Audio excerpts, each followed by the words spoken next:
Welcome to Vintage Point with Ratabile Mapudzi on the 360 Experience. Tonight in the primetime stories, SAPS confirms Mkhwanazi's docket that he claimed were taken irregularly have been returned. Bleak start for funding season for political parties, and energy expert slams Nersa over Eskom revenue miscalculating. All this and more on the 360 Experience. What Zuma did took our country and handing over back to the dictators.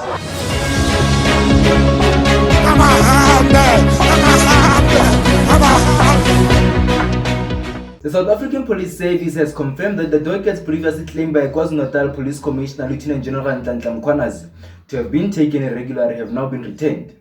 Details regarding how the dockets were retrieved and the circumstances surrounding their removal have not been yet disclosed. By nature, the dockets that are carried by the political task teams are not as simple. They are very complicated. It's not easy to investigate them. And so you really won't expect arrest soon in those dockets. They are quite complex. They vary from murder, attempted murder, intimidation. But in their nature, they are complex during the investigation. So I'm not expecting an arrest soon on those dockets. The first quarter of the financial year has seen slow start in the political party fundings, with only 3 parties reporting donations. The Democratic Alliance emerged as the largest recipient, followed by the African National Congress. Action SA leader Hama Mashaba contributed to bolstering his own party's funds. In total, parties reported 40 million in donation to Electoral Commission. The Commission's expected contribution to rise as the local government elections approach. KwaZulu-Natal Police Commissioner Lieutenant General Mkhwanazi has instructed the District Commissioner of the King Joshua region to immediately withdraw a constable from all police operations while the investigations is underway. The constable, stationed at Ntabanana Police Station, is alleged to have been seen wearing a political party attire, actively participating in the party's activities. The provincial spokesperson Colin Robert confirmed that, under the South African Police Service Act, it is prohibited for a police officer to engage in political activities. An energy expert has criticized the National Energy Regulator of South Africa for miscalculating Eskom's revenue shortfall, a mistake that could lead to high electricity costs for consumers.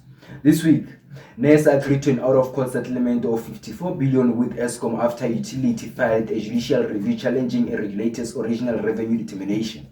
These changes affect households. We've spoken a bit behind the scenes about energy poverty. What is that and how will these changes affect the households? Well, I think it is going to impact the middle class by far the hardest. Mm-hmm.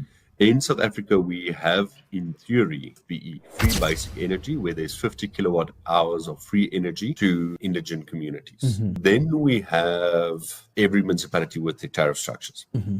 Unfortunately, if you are on the rich side, or fortunately, depending on what side you are, but you would have renewable energy and you would install renewable energy. So therefore, you won't feel that impact as much.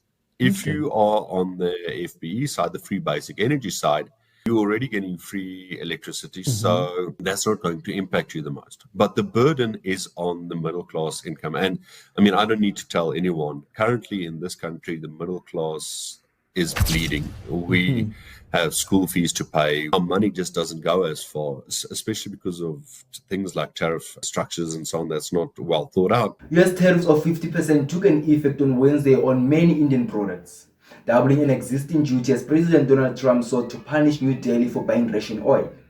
India has criticized the levies as unfair, unjustified and unreasonable, with its export body calling on Wednesday for government intervention to usage fear of heavy job cuts.